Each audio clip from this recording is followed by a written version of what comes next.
नमस्कार दोस्तों, उम्मीद करता हूँ सबके अच्छे होंगे। आज हम बात करेंगे भारत 2025 तक क्या यूरिया का आयात बंद कर देगा, क्या भारत विदेशों से अब यूरिया नहीं मंगाएगा। देखा जाए, भारत को हमेशा हमारे देश में सालाना 350 लाख टन यूरिया की आवश्यकता होती है।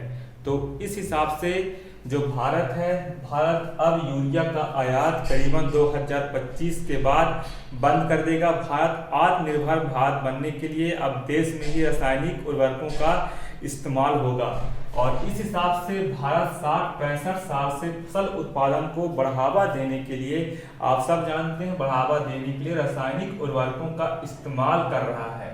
तो इस हिसाब से अब जो सरकार है, नैनो लिक्विड यूरिया और nano liquid di ammonium phosphate यानी डीएपी जैसे वैकल्पिक उर्वरकों को बढ़ावा देने का प्रयास कर रही है।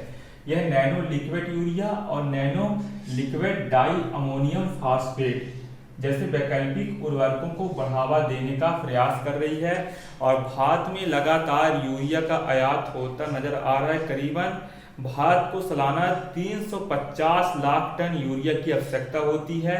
तो इस हिसाब से भारत अब विदेशों पर कम निर्भर रहेगा और भारत खुद उत्पादन करना चाहेगा। और जो किसान हैं वह लगातार अच्छे फसल देते रहते हैं। आप सब जानते हैं, किसान के चलते ही देश चलता है, चाहे कोई भी देश हो। तो इसलिए हम बात करें, भारत 2025 तक यूरिया का आयात बंद कर देगा और साथ में इसमें नैनो लिक्विड यूरिया और nano liquid di ammonium phosphate जैसे वैकल्पिक उर्वरकों को बढ़ावा देने का प्रयास कर रहा है भारत। तो हम कह सकते हैं कि भारत 2025 तक यूरिया का आयात बंद कर सकता है। जो विदेशों से लगातार यूरिया का भंडारण होता है उस पर रोक लगेगी और आत्मनिर्भर भारत बनाने के लिए यह बहुत बड़ा कदम उठाया जा रहा है, जो कि बहुत अच्छी नीति मानी जा रही है।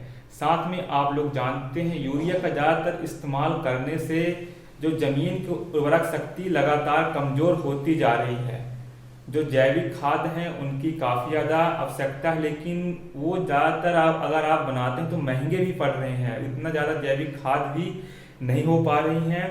तो साथ में अब जो हमारे देश में नैनो लिक्विड यूरिया और nano liquid di ammonium phosphate जैसे वैकल्पिक उर्वरकों को बढ़ावा देने का लगातार प्रयास कर रही है सरकार और 2025 तक कहा जा रहा है कि यूरिया का आयात बंद कर दिया जाएगा। आत्मनिर्भर भारत को बनाने के लिए यह एक बहुत बड़ा कदम है। दोस्तों, उम्मीद करता हूँ वीडियो पसंद आई होगी, ना भी आई होगी तो आप लोग एक फ्रेंड में आते कर लीजिएगा। धन्यवाद, टेक केयर, जय हिंद, जय भारत।